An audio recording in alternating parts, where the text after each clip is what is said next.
Everyone at Crestwood High knew about Locker 313. It was just an old, rusty locker at the end of the science hallway, but no one ever used it.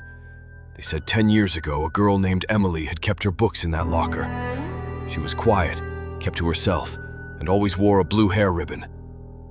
One day after chemistry class, she went to her locker to grab her lunch, but she never made it to the cafeteria. Her body was found later that evening in the janitor's closet, cold, lifeless, her blue ribbon tied tightly around her neck.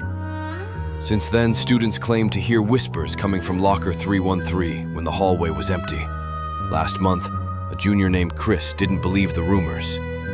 As a joke, he told his friends he'd open the locker at midnight. They all sneaked in through the side door after the football game. The halls were dark, silent, and smelled of old paint.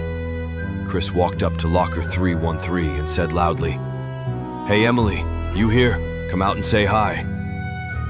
He laughed and pulled the lock open.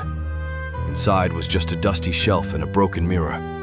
But as he leaned closer, the mirror's cracked surface suddenly shifted. In the reflection, he saw a girl standing behind him, wearing a blue ribbon and staring blankly at his neck. Chris screamed and fell back, but his friends only saw an empty locker. They dragged him out as he kept gasping. "She was there. She was right there. She wants me. She wants me." Since that night, Chris hasn't spoken a single word. He just sits in his room, rocking back and forth, clutching a blue ribbon he swears wasn't there before. And every morning, the janitor finds Locker 313 slightly open, with faint whispers floating down the hallway, calling out, "Join me, join me, join me."